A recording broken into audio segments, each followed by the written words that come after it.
সদ্য সমাপ্ত তিস্তর পঞ্চায়েত নির্বাচনে শাসক বিজেপি দলের প্রার্থী এবং সরকারি কর্মচারী সহ মোট 5 জন যুবককে ড্রাগস সেবন করার সময় পুলিশ গ্রেপ্তার করে থানায় নিয়ে আসে। গ্রেপ্তার হওয়া 5 জন যুবকের মধ্যে একজন প্রাক্তন বিধায়ক তথা বর্তমানে ত্রিপুরা ওয়াকফ বোর্ডের চেয়ারম্যানের শ্যালক রয়েছে। ঘটনা কৈলাসহর থানা এলাকায়। ঘটনা সম্পর্কে সংবাদ মাধ্যমের মুখোমুখি হয়ে কৈলাসহর মহকুমা পুলিশ আধিকারিক জয়ন্ত কর্মকার জানান, গোপন সংবাদের ভিত্তিতে কৈলাসহর থানার পুলিশ 30 আগস্ট শুক্রবার গভীর রাতে কৈলাসহর শহরের স্বরূপানন্দ সরণি এলাকায় এক বাড়িতে তল্লাশি যায়।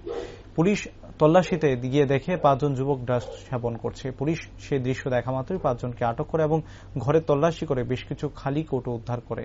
সেই খালি কৌটোগুলোতে ড্রাগস ছিল বলে জয়ন্ত কর্মকার জানান। আটক হওয়া 5 জনকে পুলিশ কৈলাসহর থানায় নিয়ে এসে রাতভর জিজ্ঞাসাবাদ করে। পুলিশের জিজ্ঞাসাবাদে 5 জন যুবক স্বীকার করে যে ওনারা দীর্ঘদিন ধরে ড্রাগস সেবন করছে। পুলিশ তাদের বিরুদ্ধে কৈলাসহর থানায় একটি মামলা নিয়েছে এবং ধৃত 5 জনকে 31 আগস্ট শনিবার দুপুরে কৈলাসহর আদালতে প্রেরণ করবে বলে জানা যায়।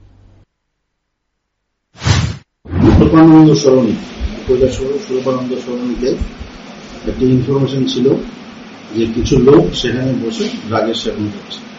ওই খবরের ভিত্তিতে আমাদের কৈলাসহর থানা থেকে একটি পুলিশ টিম তৎক্ষণাৎ স্পটে যায়, সমস্ত ফর্মালিটি অবজার্ভ করে সেখানে যায়। যাওয়ার পর সেখানে 5 জন লোককে সেখানে পাওয়া যায়।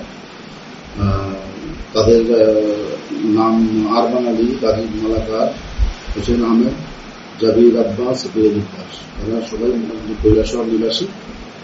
তারা যে তদন্তে আমরা যেটুকু পেয়েছি, তারা সবাই ড্রাগের সেবন করছিলেন। সেখান থেকে গিয়ে পুলিশ তাদেরকে প্রথম তাদেরকে আটক করে এবং ঘটনাস্থলে অনেকগুলো খালি কৌটা পাওয়া যায়।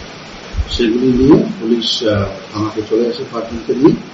এখন তাদেরকে ভালোভাবে জিজ্ঞাসাবাদ করা হচ্ছে। আমরা সবাই মিলে জিজ্ঞাসাবাদ করছি।